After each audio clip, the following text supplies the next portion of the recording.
Today on Animal Outtakes, basically a face that only a mother could love. From invasive ducks to exotic birds, peacocks are an absolute nuisance here in the village. To wild boars and feral cats. They are not the nicest animals sometimes.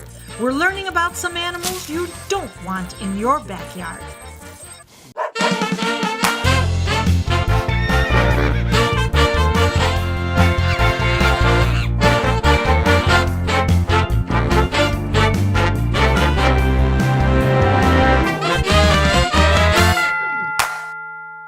Hello and welcome to Animal Outtakes. I'm your host, Marsha Panuce. Seeing wildlife in nature can be thrilling, but when those same wild animals turn up in your backyard, they can be quite a nuisance. Today, we'll look at some common and unusual animals that are causing headaches for owners. We have a lot to cover, so let's get started. As far as ducks go, the Muscovy is probably one of the more distinct breeds. Basically a face that only a mother could love. But these ducks have staying power, much to the chagrin of wildlife rehabilitators. Muscovy ducks are considered an invasive species in Florida. There are a lot of different classifications. There are native species of various animals. There are animals that are considered non-native, which are, just as it sounds, non-native, but not necessarily problematic. And then there is invasive species, and an invasive species is one that has moved into an area and is causing destruction to the existing species that are native to the area. The Muscovy duck is native to Mexico and the Central and South American region, but some wild populations have roosted in Texas and Florida, among other states. It's also stated that they were maybe a domestic duck that got loose. And being prolific? Yes. Yeah, Very. We have many Muscovy ducks. Yes, we have very many Muscovy ducks. These ducks are bigger and more aggressive than ducks native to Florida. Because of this, they're edging out the local populations. Why is it so important, then, that we should be concerned about this type of duck? We're concerned about non-native species in Florida because they overtake food for our native ducks, habitats for our native ducks. There's a constant battle for habitat for these ducks, and since development has pushed our ducks to a limited area, we want to make sure that our native species get the best habitat. Part of the problem with the Muscovy duck is they breed fast, nesting up to 3 times a year. Boy, they're really very prolific then, aren't they? Extremely. They have almost 12 babies. Oh my goodness. A clutch. Oh my goodness. Yes, they're massive. Now, appropriately named, right behind us, we have a Muscovy. His name is Casanova. The male Muscovy ducks grow to be about twice as big as the females, and while both sexes have pink or red wattles around their bills, the males are much larger and brighter in color. Can you describe for us what a true Muscovy duck looks like? No, because they're so unique. Each Muscovy duck has a different pattern. I've never seen 2 Muscovies that look the same. They have nodules on their face. They'll have iridescent colors or striping. What they are is they're all very large, though. So let's say that somebody's out on the golf course and all of a sudden they see a Muscovy duck. Perhaps it's injured. What do? They should bring that bird to us. Call Save Our Seabirds. Call Save Our Seabirds and either bring the bird or we will send out a rescuer and we will do the best we can to take care of that bird. Since they are an invasive species, it's illegal in Florida to capture then release these ducks. When a Muscovy duck comes here to Save Our Seabirds in Sarasota, Florida, do they come to stay for the rest of their life or do they get to go back out into the wild? Unlike a majority of our duck species in Florida that we try to rescue, rehabilitate, and release, Muscovy ducks are unable to be released. They have to be kept within a perimeter of safety. They're not allowed to be released because they will breed with other species or they will overtake a species' domain. Casanova isn't the only Muscovy duck living at Save Our Seabirds. This one is our educational mama Muscovy. She has raised more than 12 wood ducks for us. The wood ducks do much better with a companion or a mother companion, so she has raised over 12 wood ducks for us. So she's really a surrogate. Yeah, she's a surrogate mom. Yeah. But it's so amazing because they're such beautiful creatures. They We have are. fallen totally in love with Casanova. Casanova and Mama Duck, And they're Mama both so Duck, sweet. Yeah. But you're right, it's not their fault. And, you know, we keep shrinking their habitats and pushing them out of their natural environments. But when they do come here to save our seabirds, they really have a good life, don't they? Casanova's living a good life, Yeah. absolutely, and he's very popular among our visitors. And again, you know, he sort of tells the story, helps us tell the story of the importance of protecting our native species as much as we can against a lot of very high odds. There's a party on Longboat Key, Florida, but it's not the type you might expect. These are peafowl. The village has been bombarded with an overabundance of peafowl. It's estimated there's anywhere between 75 and 100 peacocks and peahens living in this neighborhood. Peacocks are an absolute nuisance here in the village. They cause damage to vehicles. They cause damage to property. And they're very noisy, and also their feces is full of disease, and it's also very messy. They're very destructive. What do they do? They'll actually get on cars because they think that they're seeing their reflection, and they'll actually scratch the cars. They will pluck out for nesting material. They'll pluck out, like if people have patio furniture, they'll pluck the filling out of that. And again, very messy birds. But they're so beautiful. They are. But you definitely don't want them squawking at 4 a.m. They've been here since the 1950s, longer than some residents of the island. I don't remember exactly the couple's name, but a male and a female were giving us a wedding present. And then from there they reproduced, and then they've been on the island ever since. Christy Norris is a wildlife trapper who has dealt with these peacocks before. We did some trapping a few years ago. We actually removed 75 at that point. So if that tells you anything, how fast they repopulate. Peacocks are not native to Florida. They're actually found in India and Sri Lanka. Despite being foreign to the state, they're not considered an invasive because they don't threaten any indigenous animals. They'll live anywhere. They're very, they can live anywhere habitat-wise, warm climates. We're not going to find peafowl up north or anything like that, but anywhere where it's tropical, those kind of things. Peafowl reproduce once a year in the spring, and peahens can lay anywhere from 3 to 8 eggs at a time. They are omnivorous, feasting on anything from seeds, flowers, and berries to insects, lizards, and frogs. The peacocks are most recognizable for their plumage. The males are the colorful birds, and that's for defense, so that any predators would not attack the females. They're guarding their females. When not on display, the feathers create a train that is more than half the length of the entire bird. The tail feathers have beautiful eye markings of blue, gold, and red, among other hues. It makes for a unique defense mechanism. Well, those are actually to look like eyes, and that's to ward off predators. And then they will also, when they're attracting their females, they'll do a dance with their feathers and wave them around, flash them around, open, close them, fan them out, and that attracts his female. It's said the size, color, and quality of the feathers is how the peahens choose their mate. These birds aren't bird-brained either, as Christy learned the last time they relocated parts of this flock. And they get trap smart. They became trap shy because they knew if I go in there, I'm not coming back out. It's a live trap, but of course, when we go in to remove them and take them to their destination, that, they see what happens. While some residents love the birds, many think they have overstayed their welcome. They'd like to keep a few. They'd like to keep some males just because they are so beautiful, but they don't want to keep as many as they have now.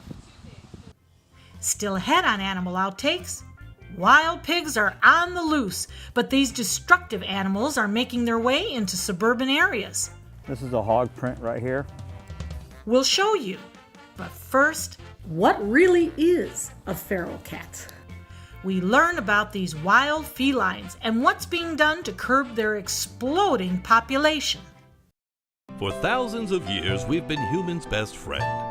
You've been through a lot, and we've been right there with you. A dog is part of the family.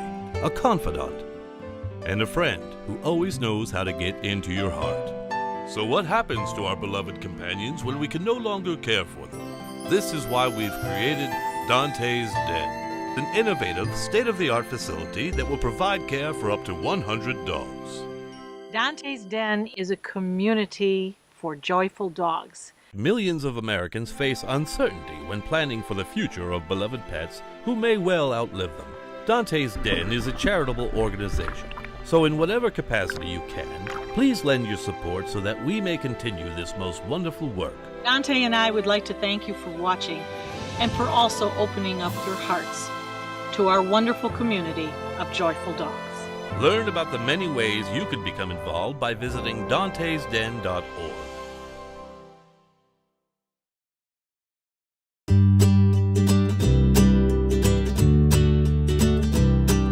This is my new best friend, Blake.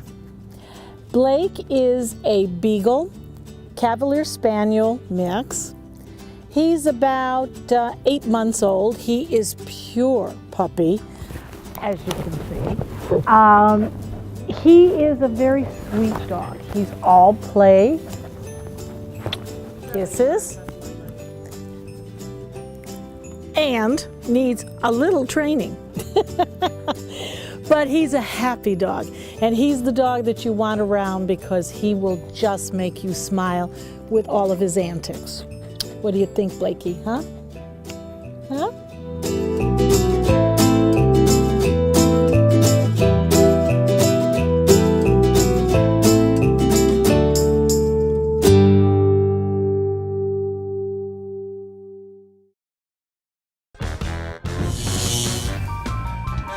When considering nuisance animals, a cat might not immediately come to mind.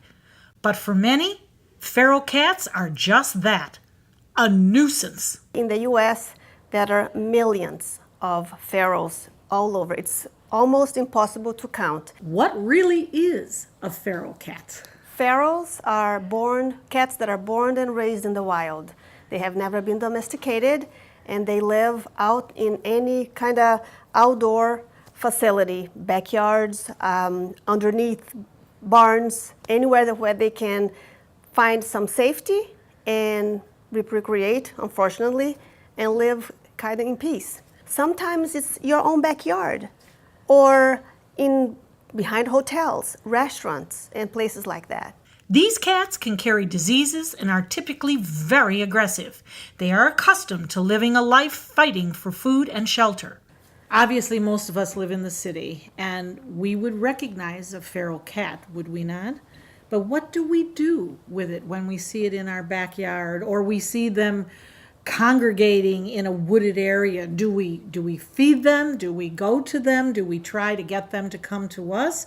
Or do we just leave them alone? So there is a little bit of difference of ferals and the community cats, the strays. Strays are cats that maybe were abandoned or got lost, and they are much friendlier. They have been tamed before.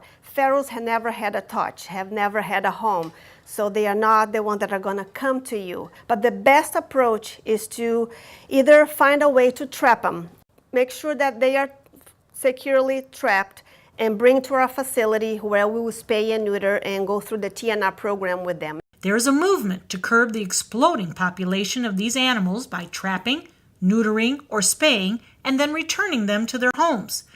Recently, the program has added another letter, V, for vaccination. Just to add a little bit more of care to those animals that are going to go back to the wild. They are not going to have the care that most of our pets in their home will have. So it's trap, neuter, vaccinate, and return. It's important that these cats are returned to their previous homes and not released just anywhere. The program, the TNR program, is based on the fact that they were picked up at a location and they will be returned to that location. To the fact that you can't just relocate ferals. They will not survive in another area where it's strange to them. So the program is returning back to where they came from. But in order to begin the process and give these cats even the basic medical care, they must first be captured. Well, Giselle, this is one of the feral cat traps. It's a relatively simple Very simple. container, basically. So we're going to walk through it, right? Okay, so I know that I have the food, and I lift this up and put the food here. Right. Okay, and then we put this door down. Down. And latch it. And we latch it. Absolutely. Lock it safe. This side is done. This side is done. So the other side, you activate the trap itself. It's very simple. You latch it. It's ready and waiting for the guests to come. Now the guest is going to come to dinner, so they're going to come in here. Absolutely. They're going to come in, and as you see, this flap will not stand the weight of the cat. It will automatically shut. And certainly will not hurt the cat, because the cat will be in this part of the cage. Correct. This is one of the most humane ways to trap. It doesn't hurt. He won't get caught. There are two chambers here that there is no way that either the tail or a paw will get snatched. So it will stay right in this area. He will eat, and then he will get carried. And come here. That's right. Now, how much does this cost? Absolutely nothing. Once captured, the cats that are brought to Animal Rescue Coalition, the surgery and medical evaluation begins immediately. It is a very simple procedure, and they come in in the morning. We will do the treatment that it needs to be done, prepare them for surgery. After surgery, they will stay for recovery. Because ferals come on a regular basis, we recommend that they stay overnight.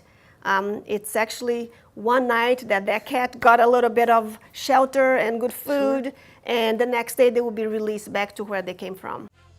Still ahead on Animal Outtakes, wild hogs invading neighborhoods. This is a hog print right here. We'll track down where these animals are living and find out what can be done to stop their destruction.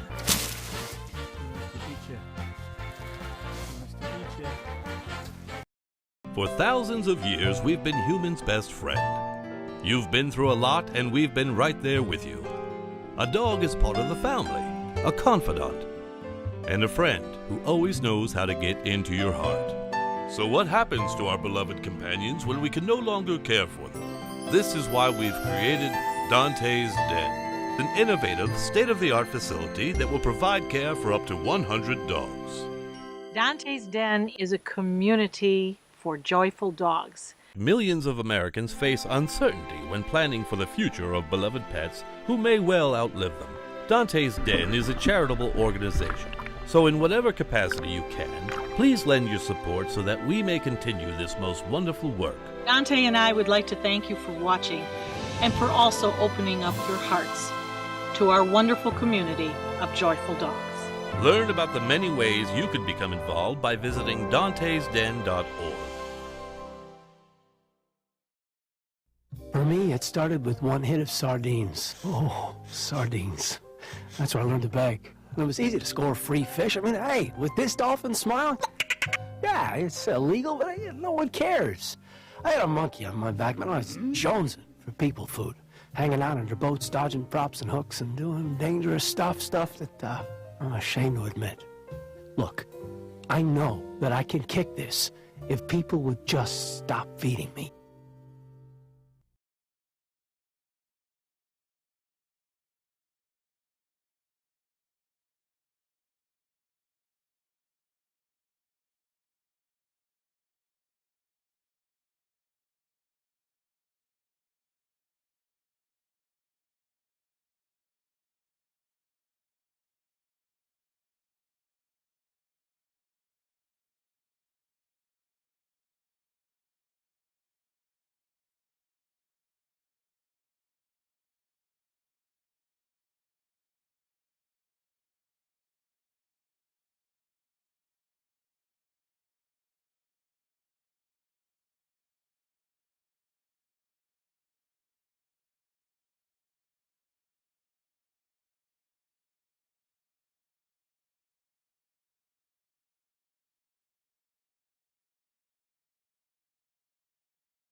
they're rarely seen. Yeah, it looks like they plowed it up. Yeah.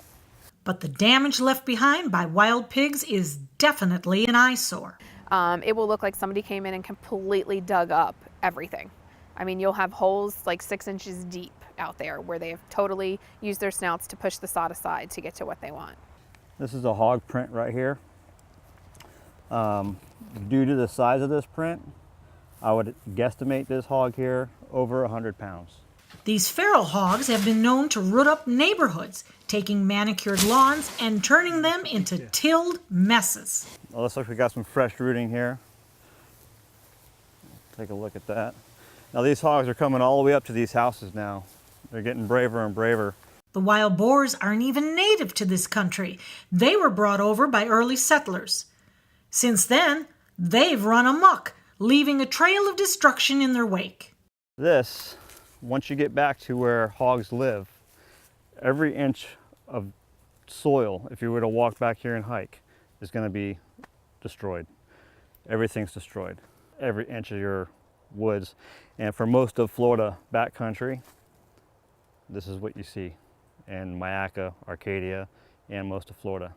Once you get off trail, this is what you're going to find. Trail right here is a hog trail. He's using this every night. Every night he's using this trail. So what are they digging for anyway? Well, they're looking for their next meal, be it plants or insects. When they're back here, we're under oak trees right now. They're eating acorns. They're rooting for acorns. Once they start to dwindle down that food supply, they go out into the open areas, and that's where they're looking for the grubs and stuff like that. And when they're not out digging for dinner, they spend their days trying to stay cool. Yep, this is what you call a hog wallow, and this is what the hogs will create and lay low to stay cool, usually in the hotter times of the year, most of the year. And this keeps ticks and mosquitoes and stuff down on them.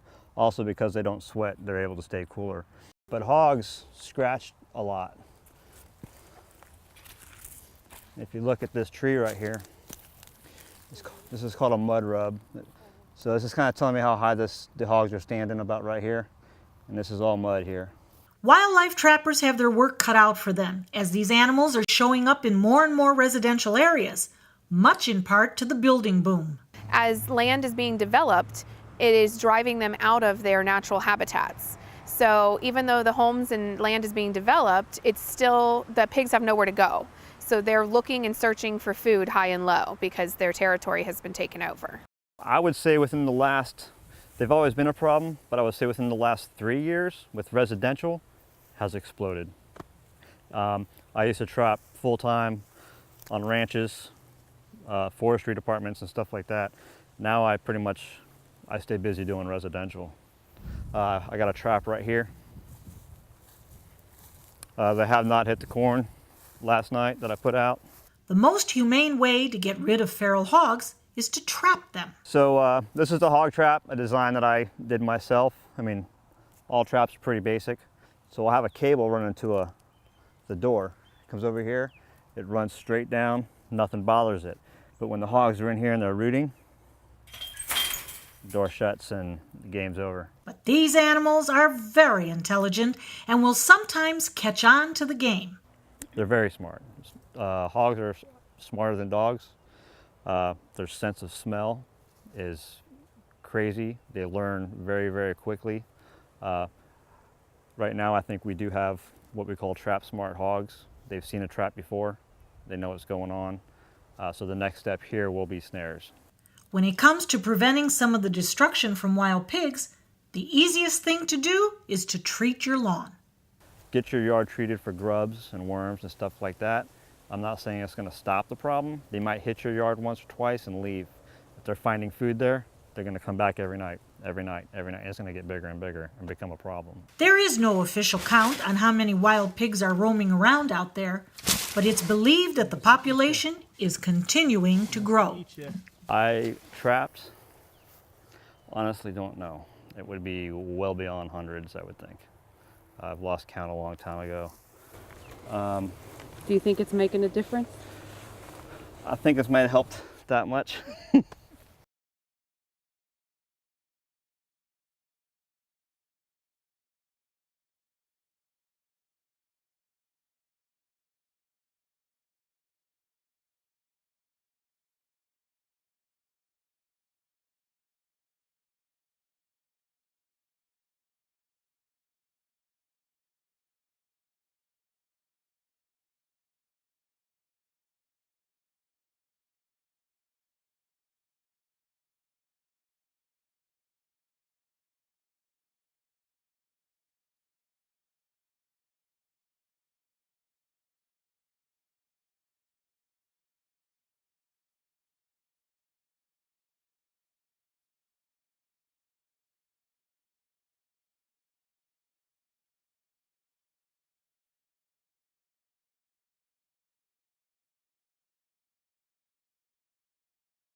Animal Outtakes is produced by Dante's Den Foundation, a nonprofit group dedicated to creating the best life for dogs.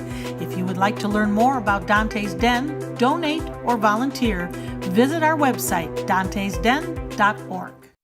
That's a wrap on this week's episode of Animal Outtakes. From wild pigs to ducks and even pesky peacocks, nuisance animals come in all shapes and sizes. Remember, if you come across one of these or any other wild animal, make sure to call a licensed professional trapper to come help with the problem. We hope you'll join us again next week for another outstanding animal adventure. See you then. We have a Muscovy. His name is Casanova. Casanova, yes. So do I take it that he really lives up to his name? We named him that because he's very handsome. He's a very handsome Muscovy duck. Kept by himself. Casanova is quite aggressive. So he stays in his den. Yes, more or less. in his den, yes. In his man den. Yes. That's a wrap on this week's episode of Animal Out. Let me take it again.